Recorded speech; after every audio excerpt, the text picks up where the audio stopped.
is made.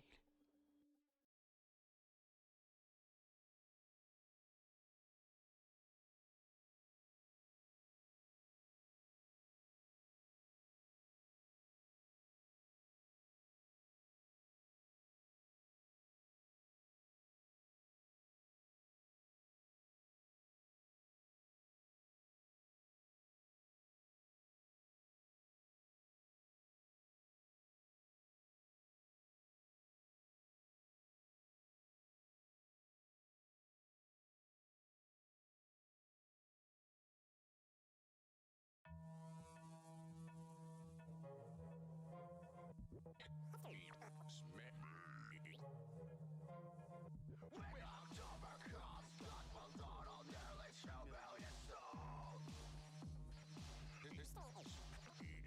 That's one long month for the poor and the sick and the old.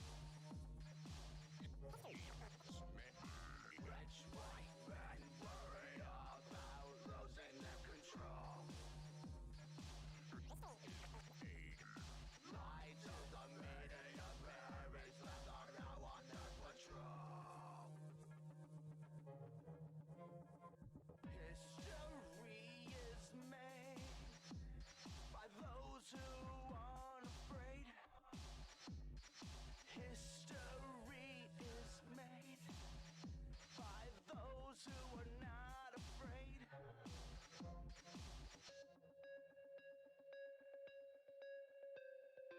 They say we can have them when we pry them from their cold dead hands. I'd say from the look of them, they're not too far from our shacks. Less political weight than they may have ever had.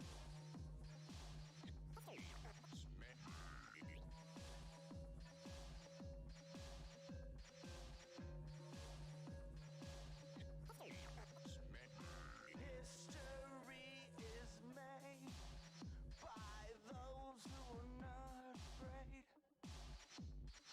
History is made by those who are not afraid. History is made by those who are not afraid. History is made by those who are not afraid. Stand for your beliefs, despite what others think. History is made by those who are not afraid. Stand for your beliefs, despite what others think. History is made by those who are not afraid.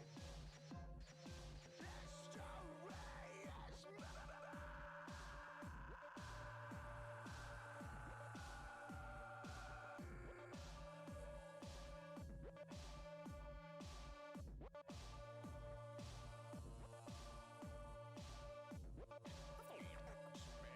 made.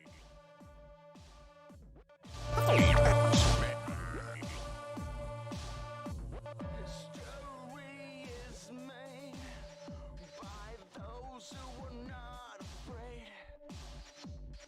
History is made by those who are not afraid. History is made by those who are not afraid. History is made by those who are not afraid. History is made.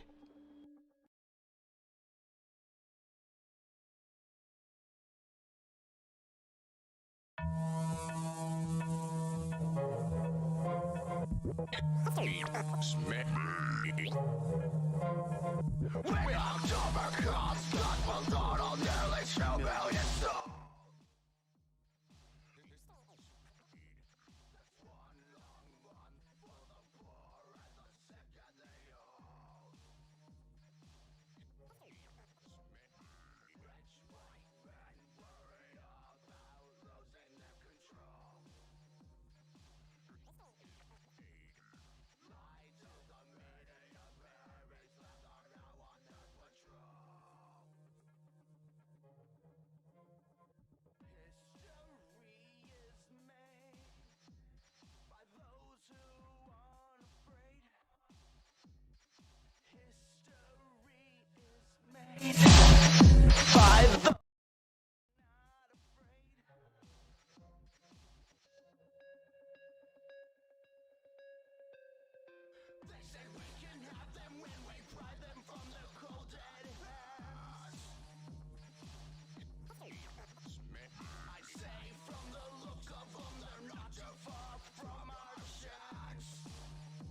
This is Amy Carlson. Jesus fucking motherfucking Christ.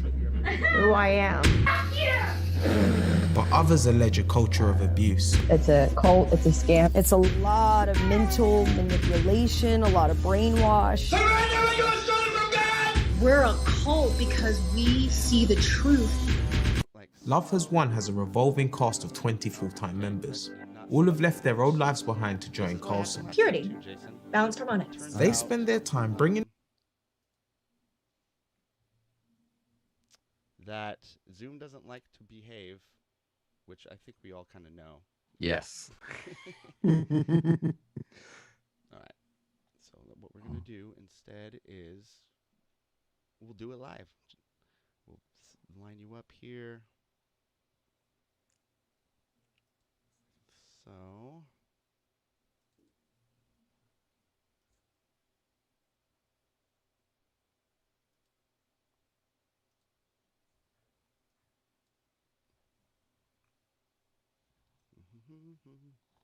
unlock. Dang, see, you get on 15 minutes. I got it all set up last time, just like this.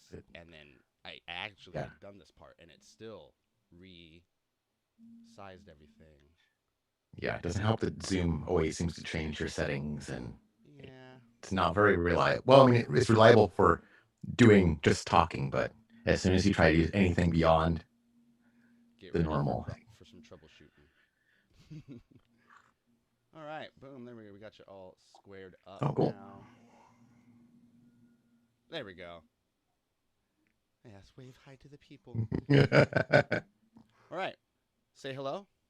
Hello. Okay, great. Yes, everything's good. Audio's all right. Jason, how the heck are you? Doing pretty good. Doing pretty good. Yeah. Great. So glad to be on. Thanks for having me on. Of course, man. I've been following you on Twitter for a while now. Any local broadcasters and stuff like that, I'm always interested in knowing what they're doing. You've got your own Discord and that sort of thing. You were doing meetings for a while there. Yes. In the before times. Yeah, exactly. BC, as I said.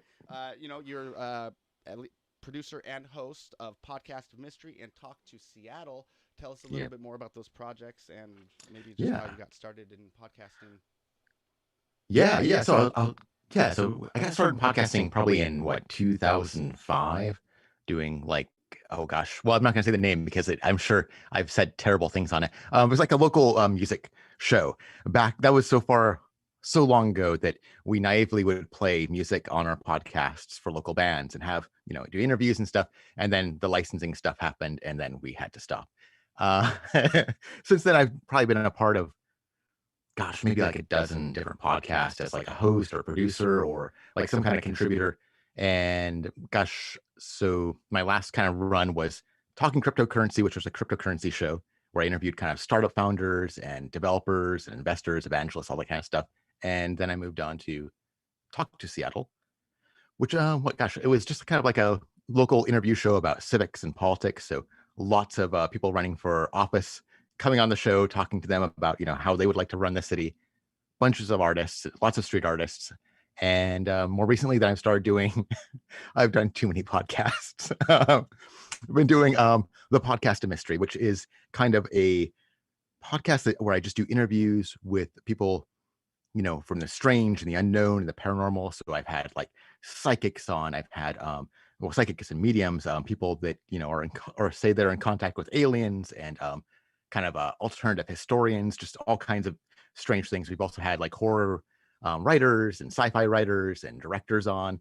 So that's kind of what that show is. Kind of like maybe like an updated version of Art Bell's show, and maybe not right wing.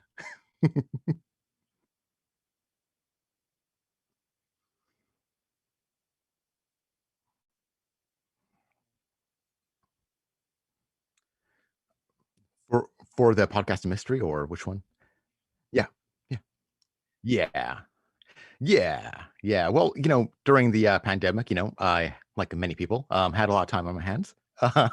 So, I really was trying to think of what I was going to be doing or what I wanted to do to kind of occupy my time. And initially what I wanted to do was a show that was just about debunking conspiracy theories. And, I started doing that and I just never really felt comfortable with it. I really just wanted to talk about the paranormal and the unusual and stuff, and I didn't really. It just didn't feel right. I've got a whole philosophy behind it, but now I've just kind of decided I just want to talk to people, and mostly it's just been a way of occupying my time. I'm not really under any illusion that it's going to make any money.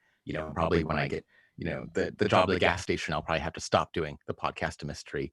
But until then, I'll keep on doing my interviews with all these strange, unusual people, and yeah, I'm not really under any illusion that I'll ever get paid for anything I ever do. Okay. Well, that's an illusion I struggle with. I'll be honest. Yeah. It's Yeah. I mean, we do the things like advertising. I remember the very first show, or maybe it was like an intro to the podcast of mystery. You really broke down like kind of your almost like the business plan going into it, which is huge because if there's one thing I'm guilty of, it's having no plan and just starting to create. Which sometimes that's people's problem, not mine. I'm more than happy to just go in there like this. Well, and see how I'm it goes. good at presenting people with the idea that I have a plan when I really don't. Yeah. Well, So, so with that, on that vein, you're not expecting to be paid, but as views go up, I mean, you're going into it still with that business plan. So what's the thinking there? Yeah, well, hopefully I hope to, someday be shilling shady supplements and food buckets and, raking in all that Alex Jones money. That's really the ultimate dream, Right. Oh, we're going to get into that too. Love is one. Yeah, for sure.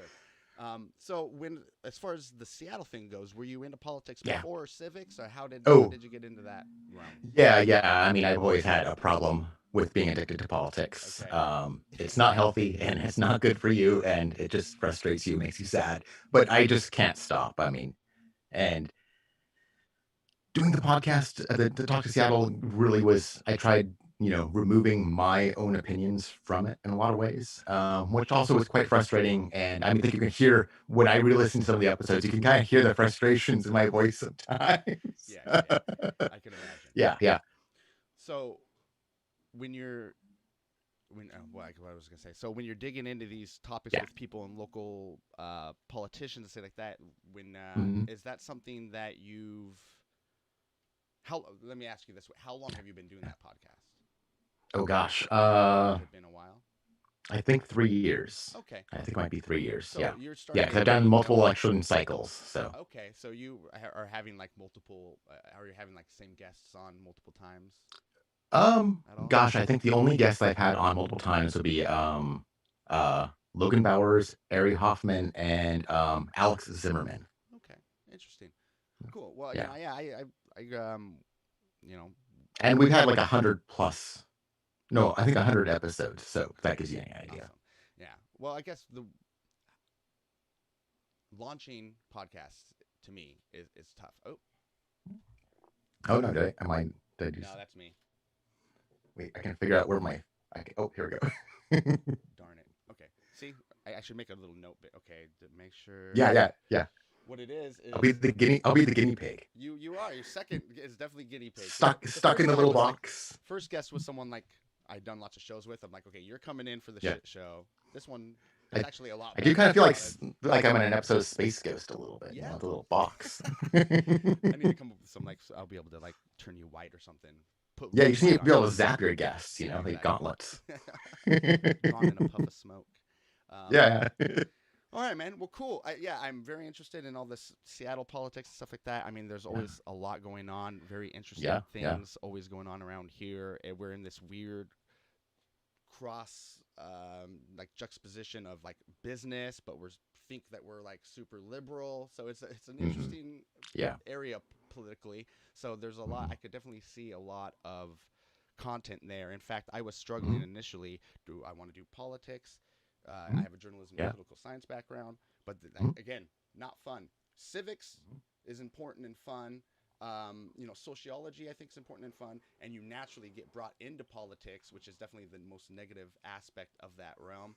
But it's kind of just naturally happens when you're interested in those things. So I think that's just the life we've chosen by being interested in those things. Well, from doing these political shows, you learn that if you want to create a show, like I want to do.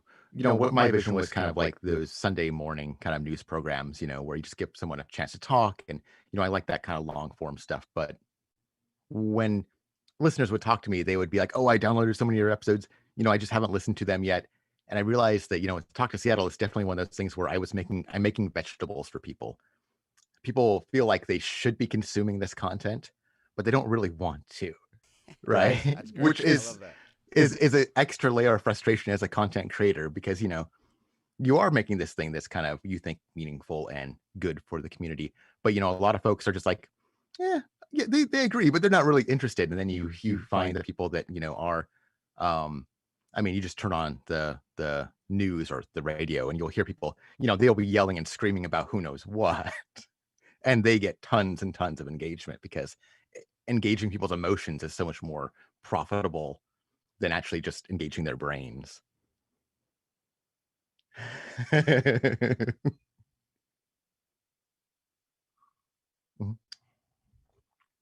All right. Let's do this rundown here. First story, or actually we're going to go second story. Technically, you're the first story. Second story, we'll have a video with, hopefully we'll be able to hear it, and this is Love Has Won Cult. Let's check it out here. Actually, let's do a little, let's go to it and see if I can just pause the, here we go.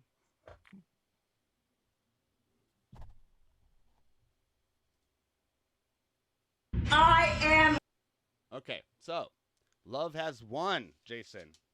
All right. I don't think I've heard of these folks. 7 arrested in suspension of this woman's death.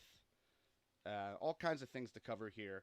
First heard about this on Dr. Phil. This was a Dr. Phil segment a while ago. They had members of them on, of course, yeah. And the mother, of course, was on there as well. The most intriguing content I found, which this video is from, is via Vice, which does lots of good video work. This woman is Amy Carlson, also known as Mother God Mother God of Love Has Won.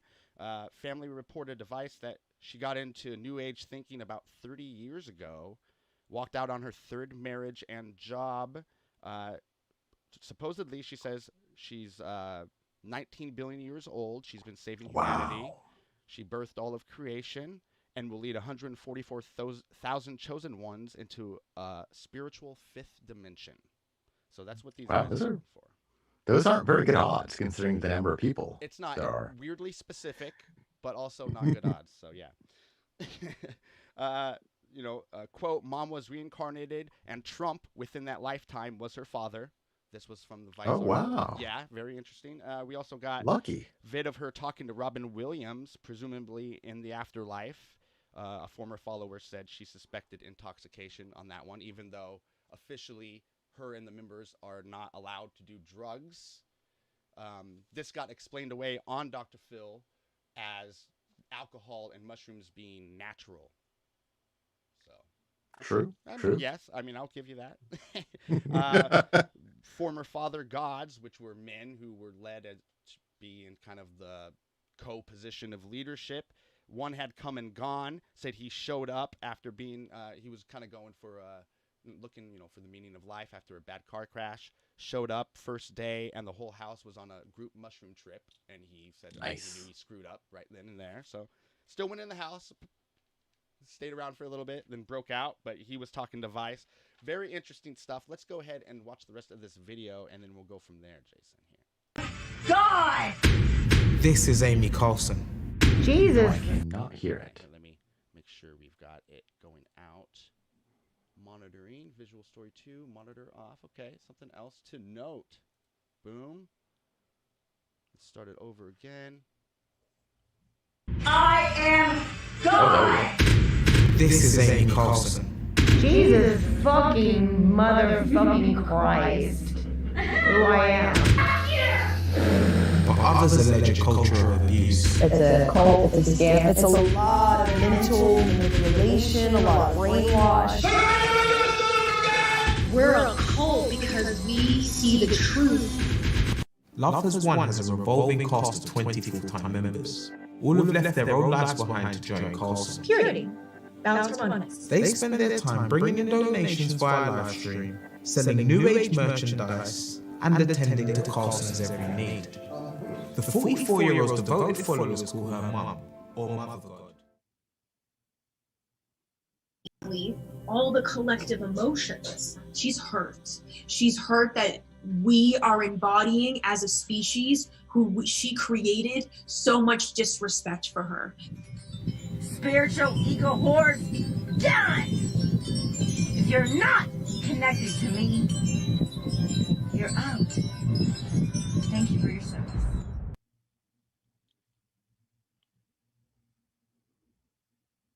Goodness. When I heard about the beer and the mushrooms, Yes. I was in.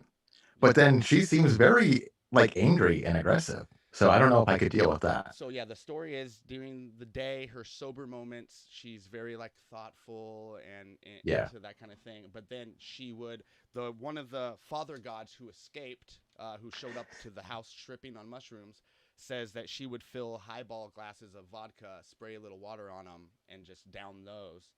Wow. And supposedly not supposed to do that, but it was natural. So I guess that's Yeah. what this Yeah, shot all that you natural, see yeah. is them on I mean, other than the brewing, the distilling, and yeah, I mean, you're not gonna find it in like a tree somewhere or something. It's not like yeah, this water. or at least not the good stuff. I mean, Yeah. you might find something, but Yeah, exactly. So yeah, 20 regular followers, officially banned from drug use. 5 hours of sleep limit. 6 a.m. they'd get up and Wow. live stream, and they would pump all kinds of like silver and just all kinds of holistic treatments and that sort of thing. What kind of content were they? How long were they streaming for? Good Do you know? point as far as like length goes. That's a good Yeah, question. yeah, because like if there's a group of them, they're only getting 5 hours, and then the rest is like live streaming. How would they fill that content? Oh, As a content creator, I'm admiring them. well, if you look at when you start watching these videos, especially that full Vice piece, you get the idea that it's a lot. It's kind of what brought them down, or at least brought them out to being noticed by people for the wrong things. Because there's footage of her demanding a small crying child be put in a closet. There's footage of her holding a cat out by its scruff. So there's. You can see that these streams are going on long enough. Yeah. And there's enough downtime when something isn't officially being planned that shit that if they thought about it, well, let's maybe not have this out there. But Yes. No PR on there. The classic like pitfall of most live streamers, right? Exactly. Is like that line of when have you shared too much? Exactly. So, let's see here. Recently, go ahead. Oh no, don't worry about it. I was trying to kill time. In MountShastaNews.com in California, they were known to be in Colorado, I should state. In MountShastaNews.com, published April 26th by Sky Kincaid. Sky goes in and says that Mount Shasta is a beacon for New Age activity. They reported that the members or parts of the group were there and residing around the area, and they had recently found like an abandoned bake setup, like bake shop, bake stand rather, with like pot brownies, but nobody at the stand, right? Yeah. So like that's whatever, But apparently there's been like lots of noise complaints and things like that. At one point they tried to get someone to check in, but they didn't have reasonable cause to get the warrant. So that's all that was. They had recently been kicked out of a home in Hawaii. So they went from Colorado to Hawaii. Apparently had gotten kicked out by local petitioners. They can kick you out of Hawaii if they get enough people together and say, get this guy out. Yeah, well, petitioners, not an official, what's that, like picketers. We'll say that. Picketers. Oh, okay. And because I mean, that would be kind of interesting if you'd be able to definitely keep Hawaii nice, I guess. Apparently they can. They got him the heck out of there. Moved to Colorado or California. The owner of this house where they were staying in Colorado had been gone for a while, supposedly. So this California place, let me go back for a second. So California was like, okay, we're kicking them out. 2 days, let's see, that's April 26th. On April 28th, there was a report in Colorado that this guy had showed up to his house. His son is a member of this group. they had taken over the house. He tried to remove his son, and they wouldn't let him in the house to take the son. Oh boy. He told the cops, which was enough to get a search warrant. And guess what they found when they searched the house? The mummified corpse of Mother God. So, let's get into that. Yes. How long had she been dead? Okay, well, Mr. Miguel Lamboy is who reportedly found him. It was his home. He's described as a member of the group. He ID'd the dead woman as Leah Carlson, whose son later confirmed that's Amy Carlson's, a.k.a. Said to authorities she was clearly dead because she was, quote-unquote, missing her eyes. The reports include one from her estranged son who helped confirm that it was her that died. On Dr. Phil, in fact, she had said that she had cancer and was paralyzed, and that was about a year or so ago. The coroner has yet to confirm that it's her, but again, there is evidence to suggest such. Mr. Lamboy tried to leave his residence with his son, couldn't get him in. Found the body, and they believe it's been dead for several weeks and was actually probably moved to California from Colorado. Really? So, 7 are arrested, and they're being charged with improper use of a body and child endangerment. One of the children, I guess, is an older young teenager who was the son of Mr. Lamboy's. The other one is I presume, the very young child that is seen being put in the closet on one of the live stream footage. So this is a whole mess, Jason. Yeah. This is very So do you think that they're actually going to get charged with, what was it, mishandling a body or not? Because, I mean, they are a religious organization. And, wouldn't you say that, I would say that most religions, even if they're considered a cult, they should be able to handle the dead bodies the way they see fit.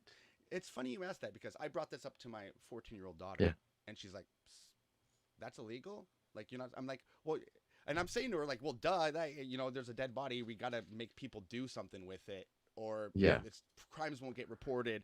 People. Well, also, we do have, there is a history of bad things happening to bodies, from corpse stealing to other things. Yes. Okay, exactly. So, like, I didn't want to go down that rabbit hole with her. But I'm like, trust me, it's a good rule to have. Yeah, trust me on this. You don't want to know. So they found her wrapped up, like I said, mummified, but also wrapped up in Christmas lights in a sort of Christmas lights. All right. That might be the way I want to be buried now. It's not a Christmas lights and then lower it down. Yeah. Yeah, or like hung from. I was thinking like a hanging from the roof sort of situation. Like kind of a piñata kind of situation, or. Oh, dang, yeah. No one wants that candy though, I don't think. But yeah, so a little bit of a shrine was built to her. They brought these people in. Improper use of disposing the body. We'll see how that goes. Very interesting that this has been, again, I think because of the live streaming, this has like been on the forefront of the zeitgeist for people that have been paying attention. I hadn't heard of them. I hadn't heard of them either, and I am in this world. Like I should have known. Yeah, well, I listened to a podcast called Stuff They Don't Want You to Know. Yeah. And they've recently started doing, I believe once a week they do like a weird news. So I love doing that because it's just a good thing for your brain to get, good ideas. And they brought this up a week before, just like, oh, here's this woman. They're in Colorado, we think. People are trying to kick them out. And then, like, 3 days after, I saw in the New York Times the report that they found a mummified remains. They think it's her. I'm like, okay, dang, this is the perfect story right now. So here we are. So there we go. Love has won. Something to look into. She'd been gone for a couple of weeks, right? Yeah, Were they still doing the live streams? Ooh, good question. Because wouldn't it be weird? Like she's kind of the star, I imagine. Yeah. And if like the star was gone for a number of weeks, people will be talking. Like there probably is some kind of like. Damn, is the mummy on evidence? I should have checked. Twitch. Oh no! I mean, like in the chats, someone be like, "Hey, where's Mother? Whatever." Oh, interesting. Good point. Yeah. That's a good point. And in fact, one of the articles I read did mention that no one had actually spoken to Mother God in a couple weeks. They hadn't been able to reach out to her, even though it seems like this is something like that you'd hear from her usually. And Yeah, so it was yeah. like, okay, well, we can't confirm or deny, but something's going on. So. Do you know, did they think that she was going to come back to life? Ooh, yeah, no reports of exactly what. The only interviews Because that would be one reason to sit on the body. Like if you were like, oh, she's going to be like Jesus and whoop, come back to life. You don't want to bury her. She was reincarnated over and over Oh, for 19 reincarnated. billion years. So how does that Yeah, work? okay. You have to be. Can I just walk Yeah. in and be like, yo, what's up, bitches? Mother God in the house. You could try. That's an instant cult right there, you know? Like, have you ever dreamed of starting a cult? You know, my wife always talks about this, about how much money and power there would be in it. You know, this would be like a turnkey cult. Yeah. All right. So, next, labor shortage. Boom. Let's see here. All right. So, this one, pretty straightforward. Places and franchisees like McDonald's are blaming unemployment for their labor shortages, Jason. Well, weird. Yeah. What else could be the fucking problem here, Jason? I bet you know. Let's talk about it. I mean, one, I don't believe that it's actually that there's a labor shortage. I mean, okay. Well, let's just go. Sorry, I have so many thoughts on this, but let's just go to the very first thing of like, what are we told all the time about economics? What's the one thing everyone knows? Supply and demand, right? If you want something and you can't get it for the price you're asking, you're probably or what the price you're offering, you're probably offering too low of a price, right? Like, so that's just the very first thing. If you can't get workers at the price you're offering, you're probably offering too low. Like I heard a contractor who was complaining about how he had bid for a job, got the contract, and now he can't actually make it work because he can't find workers. It's like, no, you underbid, and now you're stuck in a situation where you can't pay your workers what it's going to require. You're bad at business. You need to get out of business. I don't care how much money your daddy gave you. You're bad at business. That's exactly it. And I think you can give him a little bit of a benefit of the doubt. Maybe it's hard to see this sort of thing happening right in front of you. What is going on here? There we go. But yeah, it's not only on this level either. If we're looking at like entry level jobs and things like that, I saw you actually tweet something recently. Yeah. That whole, even if you're the middle class looking for a job, if you're a graduate looking for a job, it's this whole other situation of, just first of all, it's just a pain in the ass to apply. You never hear back. So yeah, you have to be out there hustling. For low wage jobs, for like surface jobs or like retail jobs, which is what I'm looking for.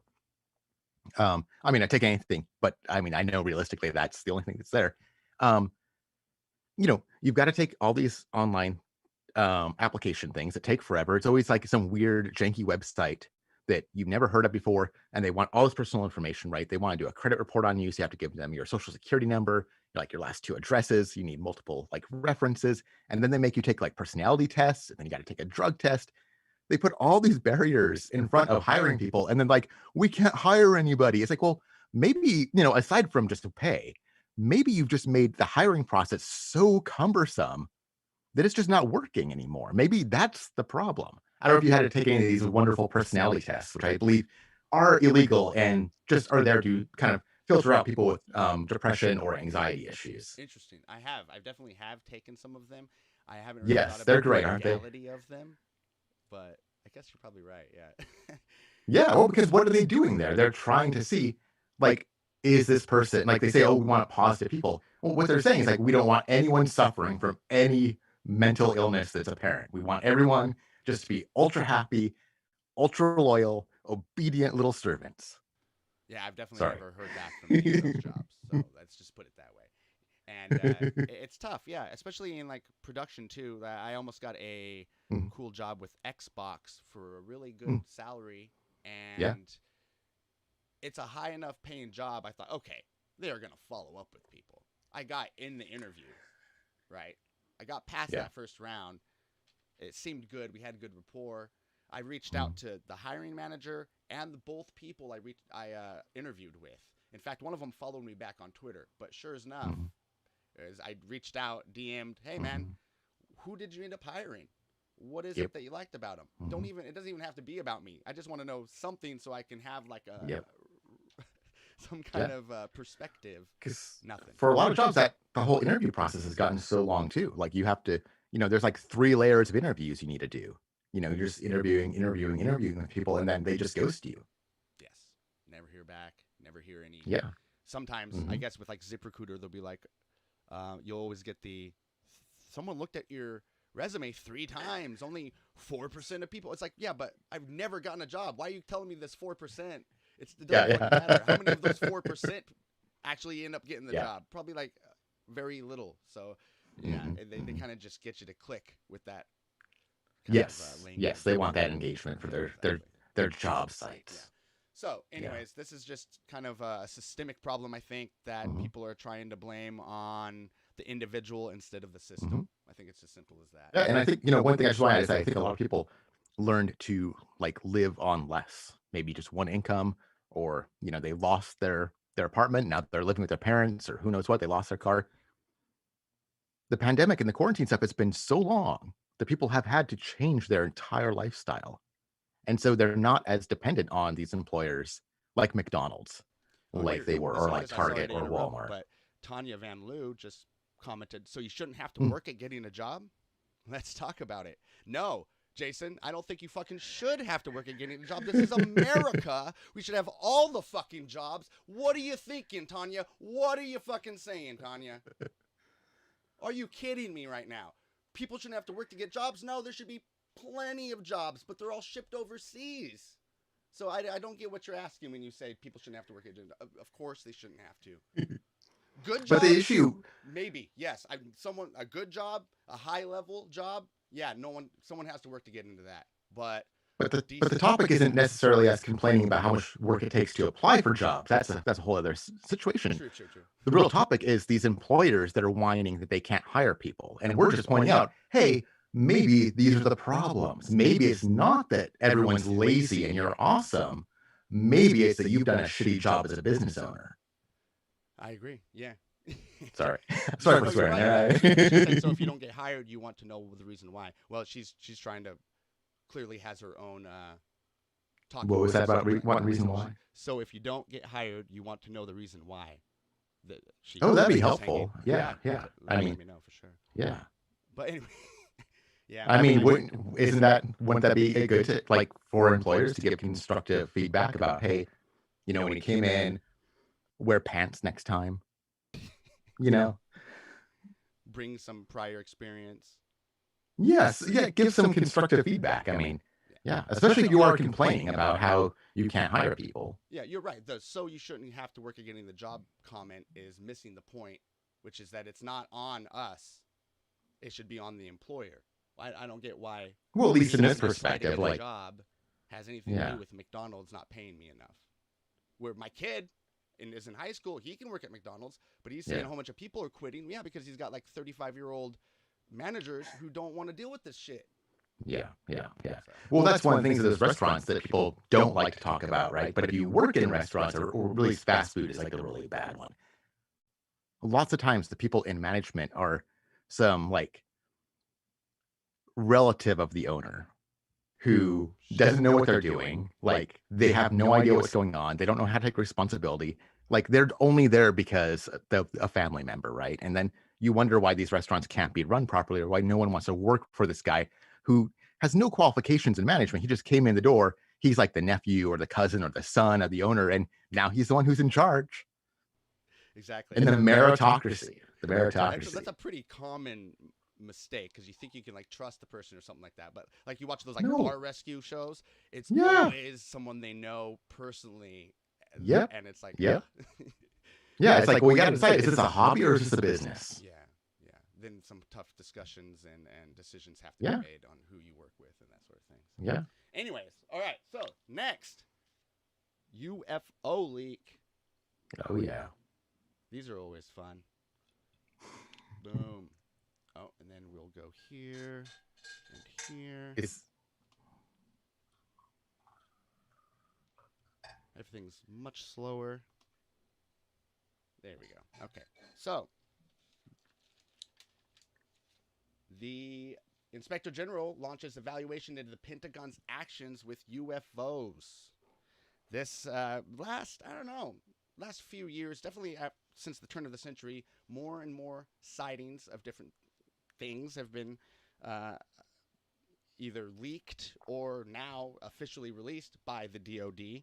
The fact that the IG or Inspector General is getting in on this is very interesting because basically they are a Pentagon watchdog. They administer criminal investigations, audits, and oversights, and are looking into what the DoD has done as far as this goes. This kind of coincides with the Advanced Aerospace Threat Identification Program, or AATIP ATIP. Now, this is supposedly a secret Pentagon, what's the word I'm looking for? Group that recently, I guess one of the leaders had come out and said that he was, in fact, in charge, and some people I believe McConnell had came out to confirm this, but of course the DoD completely still denies the. I think it was Harry. I think it was Harry Reid, wasn't it? Was it Reid? Okay, you're right. Yeah. I'm glad you see. Okay. Yeah. You just saved my ass. Well, because the context with Reid and Reid's weird stuff is important, because he might not be all. Well, this is probably gonna make people angry. I don't think he's all there. So that just makes sense to me, dude. I would agree. So let me see if I go here. Will it bring this up? I mean, not the McConnell's all there either, but whatever. Yeah.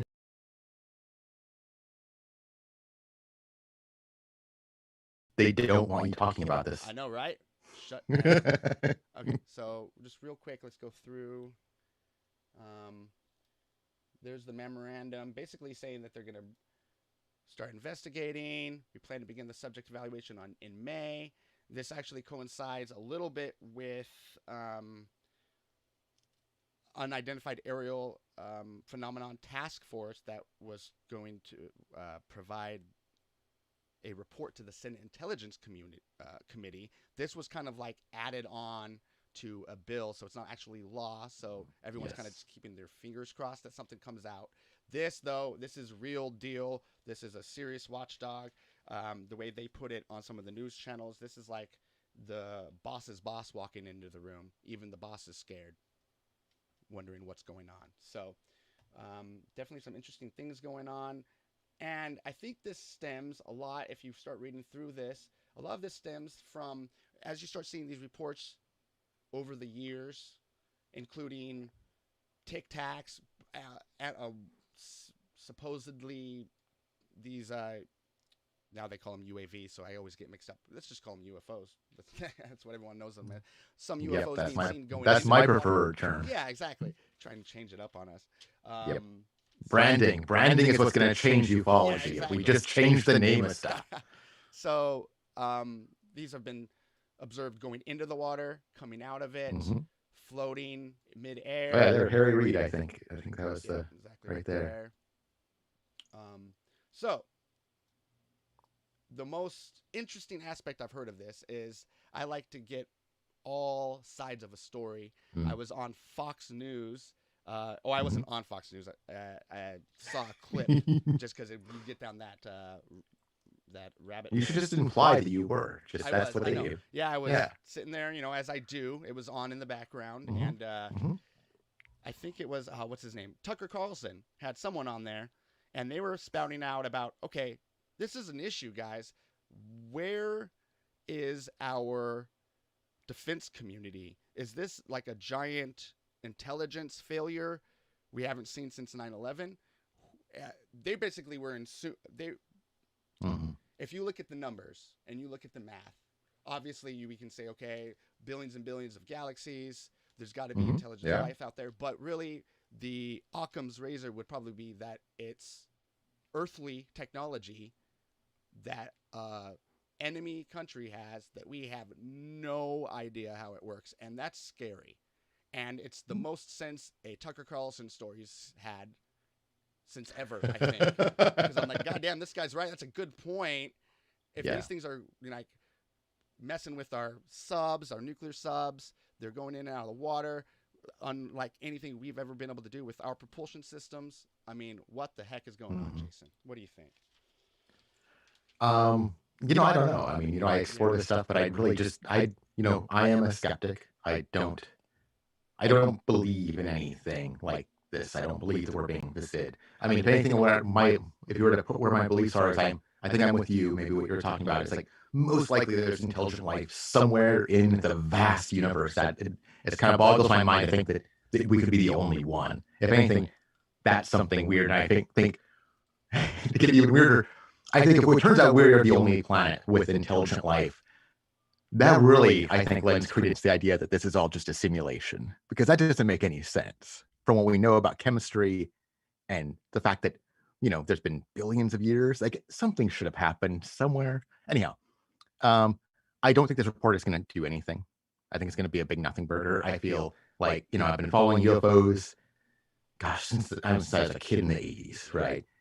I feel like always there is something that is coming right around the corner. It's that usual thing, right around the corner, disclosure's happening. And I've just been hearing about it so many times that I'm just so disinterested because it's just, when I was young, I was disappointed, but eventually you just stop caring. Yeah. So that's kind of my opinion with this report. Cause I know a lot of people are very excited.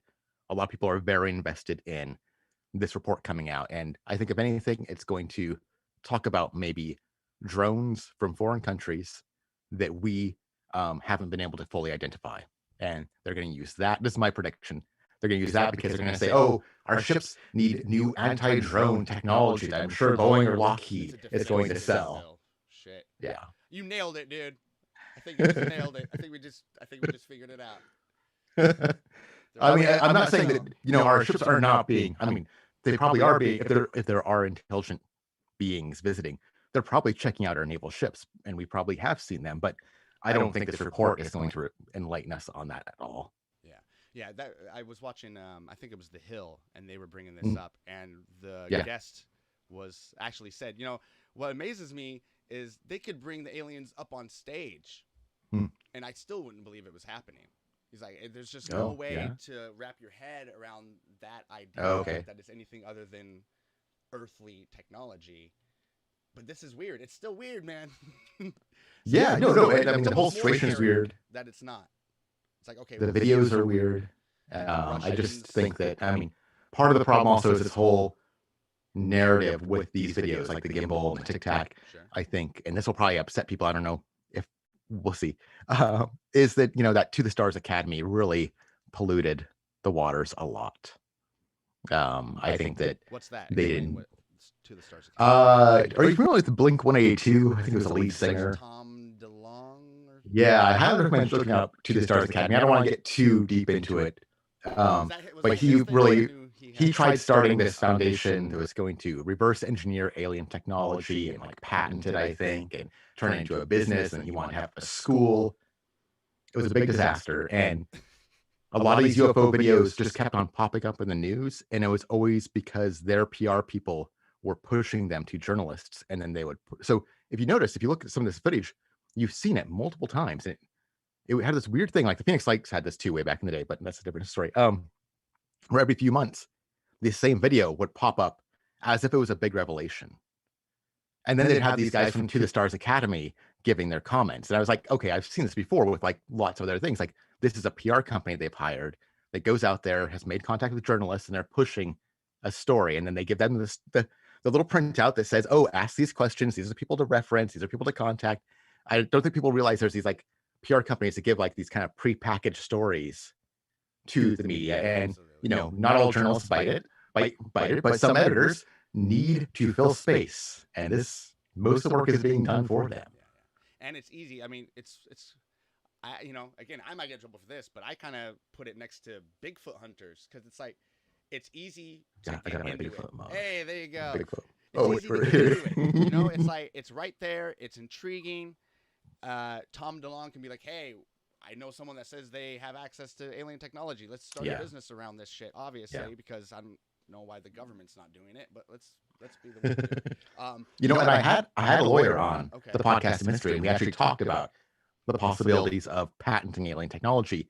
And realistically, this lawyer says that it's not possible. Because it already exists. You didn't invent anything. Well, but no one on Earth has the patent. Yeah, well, that's why I asked if there was any kind of jurisdictional issues, and he did not think so. Yeah. That you Because let's can't say- just go like grab a piece of tech from Canada that hasn't been invented in the United States and then patent it in the United States. You can still reference prior art from outside of your jurisdiction. Right. Well, that makes me wonder. I mean, if this is, let's say, Russian, these Yeah. weird aerial vehicles, I mean, did they secretly, over however long it took to develop this, our spies didn't know about this? Like, how did they come up with this technology? It's one thing if you discover it and you're like, let's reverse engineer this into our own crafts. Yeah. It's another thing to be getting here the long way and not getting caught or having. Also, some of these drones may not be actually displaying anything particularly unique. I don't know. Did you see the footage of, I think it was over the Persian Gulf, the drone footage from the Iranians? They were able to fly one of their drones to get high resolution photos, including the people on the deck of the aircraft carrier without the Americans knowing. And this was just with the drone, like just a drone. I mean, I don't think people realize how far along that drone technology is and how readily accessible it is, even just to people like you and me. And what we don't Just know. imagine what the Chinese or the Russians or the Iranians can buy with their bank accounts. Yeah, if you know what's commercially available, I mean, this Yeah. would be a whole nother level when Yep. it comes to what we don't know about. Yeah. So, yeah. All right. Well, Jason, that's it. Yes. That's the Gauntlet, All right. baby. Hopefully you had fun. Everything Yes. was pretty good. It went pretty good. Yeah. Not too many hitches. Let's see. It's about an hour long, and I wasn't even trying. I think it's gonna go about an hour. That seems like a good length. Thank you again for coming on. I'd love to. Thanks for the invite. Yeah, of course. I'd love to collab on anything you've got your eyes on. That's contact, of course. And I mean, I'd love to have you on again. You know, you're my anytime. go-to, Yeah. aerial phenomenon guy now, I think. So this is cool. I'm just gonna disappoint people though. No. Like how much like do you the want? Batman balloon. The Batman balloon was fantastic. I don't know. Did you see that at all? There's a video that I think it was from maybe a military aircraft, and it was a fairly good looking UFO video. And then someone did some investigations, and it turned out it was a Mylar Batman balloon that was way high up in the sky. Okay, so I saw some pictures that they were saying, is this a Mylar balloon? And Yeah. the reporter was like, well, I'd like to think that a pilot with thousands and thousands of hours would be able to tell the difference. And that if he Isn't got that- his phone out to take a picture, it's something very unusual. And I think he's probably ran into Mylar balloons below. I bought that, but it Yeah. definitely looked like it could be. Isn't that like a logical fallacy though? In Like, what way? isn't I forget what it's called, where you just say, oh, well, this person's an expert, so I'm just going to. Oh, yes. Yeah, Absolutely. I mean, Absolutely. people make mistakes all the time. I mean, Yeah, he's human. So. yeah. Especially once you see the balloon, you're like, oh yeah, that is the balloon. Yeah, That's yeah. the balloon, 100%. Yeah. Well, it's the weather balloon thing always hurts the explaining it away, because you're like, it's obviously not that. We got to come up with a better explanation Yes. than the weather Yeah, balloon, yeah. because it doesn't look anything like that. But the Mylar thing, I mean, that checks out. Yeah. It just seems like it could be bigger. It's hard. And that's always the thing. It's so hard to tell distance Yes. and size. So. Yeah, when witnesses tell me things like, oh, it was as big as a bus, Right. and it was like, 500 feet up in the air. I'm like, I don't know. When things are 500 feet, like, unless I've seen it before, like if I've seen a bus, I'm like, that's the bus the size of a bus. But if I see a Tic Tac UFO that's all just white and kind of uniform, I have no way of being able to know. Once it's like, if it's close to me, I can kind of gauge about how close it is and then get it. But like, when you're hundreds, No thousands of problem. feet away, how do you know? Can't. Like, you have no reference. No, Yeah. our monkey eyes are not used to trying to Yeah. figure that out. Yeah. I mean, it also goes to that whole weird thing where we always assume the aliens are just like us. Because I always like the idea of tiny aliens. Like a spaceship like this big. If they're tiny, there's no reason for that not to be a thing. That'd be pretty rad. Why not? I mean, you don't need a large physical mass if you're, Yeah. you're completely digitally uploaded Yeah. consciousness. Yes, yeah, exactly. Like that idea that all these are basically Like vestigial organs. Artificial. Eventually we'd start not needing Yeah. them to decay away. Yeah, like we say about, the singularity, right? If we did reach that point of like, being able to upload our consciousness into computers, well, I could just make a copy of myself and shoot myself to Alpha Centauri and then go explore a whole other solar system, you know? Now the question is, would you still want just like your memory and your consciousness uploaded, Yeah. or do you want like your head in a jar like on Futurama? Oh no, I want to be fully software because then I can make copies of myself. Okay, I see that. Okay. Yeah, because I mean, it's going to take, you know, who knows how many years to travel to these places. That's true. So I want to be able to travel and then bring myself back, and then maybe I mean, with the tech, maybe you could reintegrate. Like you could separate cells and then reintegrate them. Might be painful, might be difficult, but it'd be quite interesting to just sit on Earth. Throw me in another heap of cells and yeah, or if we just exist entirely in a digital form. Like, you know, you could be 1,000 years old, but just as a digital file somewhere. Yeah. And you could live in the cloud. Yeah. Well, you know, if we're not already, we had to get there somehow. So here we are. Mm-hmm. All right. Thank you again. Yeah. All right. Have a great time. Thanks so much. The rest of your day, and we'll see you next time. And have a great day. Have a good one. Bye.